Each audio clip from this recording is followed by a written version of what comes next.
ಕರ್ನಾಟಕದ ಪಕ್ಷ ಕರ್ನಾಟಕ ರಾಷ್ಟ್ರ ಸಮಿತಿ ಪಕ್ಷ. ರಾಜ್ಯದ ಜನರ ಹಿತಕ್ಕಾಗಿ ಪ್ರಾಮಾಣಿಕವಾಗಿ ಹೋರಾಟ ಮಾಡುತ್ತಿರುವ ಪಕ್ಷ.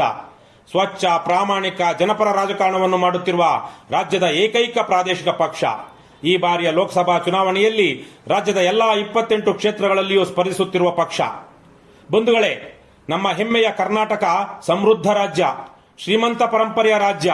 ಇಂತಹ ನಾಡಿನಲ್ಲಿ ಬಡತನ ಇರಬಾರದಿತ್ತು, ನಿರುದ್ಯೋಗ ಇರಬಾರದಿತ್ತು, ಭ್ರಷ್ಟಾಚಾರ ಇರಬಾರದಿತ್ತು, ದುರಾಡಳಿತ ಇರಬಾರದಿತ್ತು, ಅಸಮಾನತೆ ಇರಬಾರದಿತ್ತು. ಇಲ್ಲಿಯ ರಾಜಕಾರಣ ಗೂಂಡಾಗಳ, ಕ್ರಿಮಿನಲ್ಗಳ ಅಡ್ಡ ಆಗಬಾರದಿತ್ತು. ಆದರೆ ಇವೆಲ್ಲವೂ ಇಲ್ಲಿದೆ ಮತ್ತು ಅದಕ್ಕೆ ನೇರ ಕಾರಣ ಭ್ರಷ್ಟ ರಾಷ್ಟ್ರೀಯ ಪಕ್ಷಗಳಾದ ಬಿಜೆಪಿ, ಕಾಂಗ್ರೆಸ್ ಮತ್ತು ಜೆಡಿಎಸ್ ಪಕ್ಷಗಳು, ಅಂದರೆ ಜೆಸಿಬಿ ಪಕ್ಷಗಳು ಮತ್ತು ಆ ಪಕ್ಷಗಳ ಭ್ರಷ್ಟ ರಾಜಕಾರಣಿಗಳು.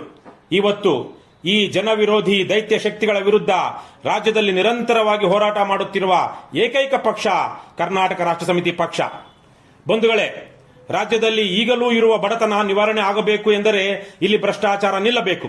ಭ್ರಷ್ಟಾಚಾರ ನಿಲ್ಲಬೇಕು ಎಂದರೆ ಪ್ರಾಮಾಣಿಕರು ರಾಜಕಾರಣಕ್ಕೆ ಬರಬೇಕು. ಪ್ರಾಮಾಣಿಕರು ರಾಜಕಾರಣಕ್ಕೆ ಬರಬೇಕು ಎಂದರೆ ಚುನಾವಣಾ ಅಕ್ರಮಗಳು ಮತ್ತು ಕುಟುಂಬ ರಾಜಕಾರಣ ನಿಲ್ಲಬೇಕು. ಚುನಾವಣಾ ಅಕ್ರಮಗಳು ಮತ್ತು ಕುಟುಂಬ ರಾಜಕಾರಣ ನಿಲ್ಲಬೇಕು ಎಂದರೆ ಜನಸಾಮಾನ್ಯರು ಧೈರ್ಯದಿಂದ ಅನ್ಯಾಯವನ್ನು, ಭ್ರಷ್ಟಾಚಾರವನ್ನು, ದಬ್ಬಾಳಿಕೆಯನ್ನು ಪ್ರಶ್ನಿಸುವಂತಾಗಬೇಕು. ಅಂತಹ ವಾತಾವರಣ ನಿರ್ಮಾಣವಾಗಬೇಕು. ರಾಜ್ಯದ ರಾಜಕಾರಣ ಶುದ್ಧವಾಗಬೇಕು. ಆ ನಿಟ್ಟಿನಲ್ಲಿ ಜನರಲ್ಲಿ ಪ್ರಶ್ನಿಸುವ ಮನೋಭಾವ ಮತ್ತು ಚೈತನ್ಯ ಮೂಡಿಸುವ ವಾತಾವರಣ ನಿರ್ಮಾಣಕ್ಕಾಗಿ ಹೋರಾಟ ಮಾಡುತ್ತಿರುವ ಏಕೈಕ ಪಕ್ಷ ಕರ್ನಾಟಕ ರಾಷ್ಟ್ರ ಸಮಿತಿ ಪಕ್ಷ. ಇಂದು ರಾಜ್ಯದ ವಿದ್ಯಾವಂತ, ಪ್ರಜ್ಞಾವಂತ